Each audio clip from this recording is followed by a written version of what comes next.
శాంతి. సూరజ్భాయిజీ చెప్పిన ఆస్కా పురుషార్థ్. బాబా మనందరినీ నిర్విఘ్నంగా చూడాలనుకుంటున్నారు. మన జీవితము ఈశ్వరీయ సంతోషంతో గడిచిపోవాలి.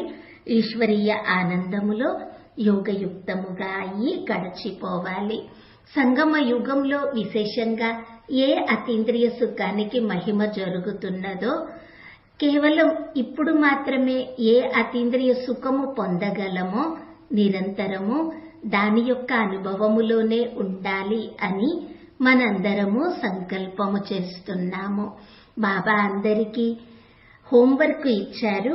1 నెల పాటు అందరూ నిర్విఘ్నంగా ఉండాలి అని. ఇంకా బాబా చెప్పారు, కనీసం అభ్యాసం ఎలా చేయాలి, వాతావరణము వైబ్రేషన్స్ ఎలా తయారు చేసుకోవాలి అంటే ఇతరులు తనకి విఘ్నము వేయకూడదు. యజ్ఞములో ఎంతో మంది విఘ్నములు వేస్తూ ఉన్నారు.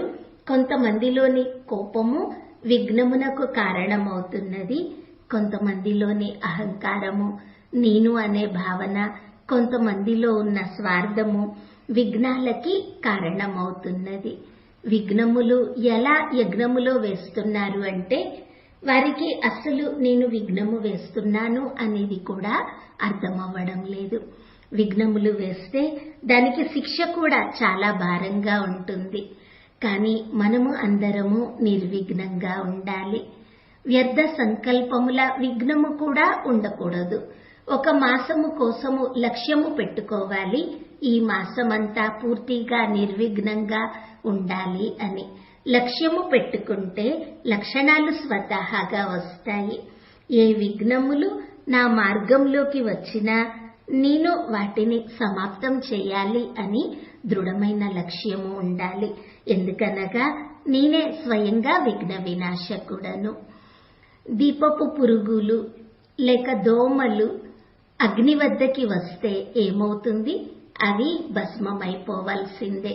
అదే విధంగా విఘ్నములు విఘ్న వినాశకులైన ఆత్మల వద్దకి వస్తే ఏమవ్వాలి అంటే అవి కూడా భస్మం అవ్వాల్సిందే. తన యొక్క స్వమానము లేక స్వరూపము నేను విఘ్న వినాశకుడను అనేది బాగా అనుభవం చేసుకోవాలి. విఘ్నములను సమాప్తం చేసే వరదానము నాకు బాబా నుండి లభించినది. జీవితమును ఎలా గడపాలి అంటే అసలు విఘ్నములే ఉండకూడదు. వచ్చినా చాలా తక్కువ, అతి తక్కువ విఘ్నములు ఉండాలి. అవి కూడా అతి తక్కువ సమయంలో సమాప్తం అవ్వాలి. దీనికోసం విశేషంగా 3 ధారణలపై మనము అటెన్షన్ ఇవ్వాలి. ఎవరైతే సరళ చిత్తులో సంతుష్టంగా ఉంటారో మరియు నిరహంకారిగా ఉంటారో వారి జీవితంలోకి విఘ్నములే రావు. ఎందుకనగా వీటికి విరుద్ధంగా ఉన్న 3 విషయములు విఘ్నములకు జన్మనిస్తాయి. టెన్షన్ గా ఉండే అలవాటు, అసంతృప్తి లేక ఏదో ఒక రకంగా అహంకారము లేక నేను అనే భావన, ఇవే మనుషులని విఘ్నములలో పడేస్తాయి. కానీ మనము లక్ష్యము పెట్టుకోవాలి. స్వయము నిర్విఘ్నంగా ఉండాలి మరియు తను ఉన్న స్థానము మరియు యజ్ఞమును కూడా నిర్విఘ్నంగా చేయాలి అని. నిర్విఘ్న స్థితి అనగా సదా మనము సంతోషంతో నిండుగా ఉండాలి. సదా చిత్తము శాంతిగా ఉండాలి. మనలో పవిత్రత సంతోషకరంగా ఉండాలి. సదా యోగయుక్తంగా మనము ఉండాలి. ఏ అభ్యాసము చేయాలనుకున్నా సహజ భావముతో చేయగలగాలి. అంతేకాని ఏదైనా అభ్యాసము చేయాలి అనుకుని ఆ తరువాత మార్గములో వ్యర్థ సంకల్పముల విఘ్నములు వచ్చి దానిని చెయ్యకుండా ఉండడము, ఇలా ఉండకూడదు.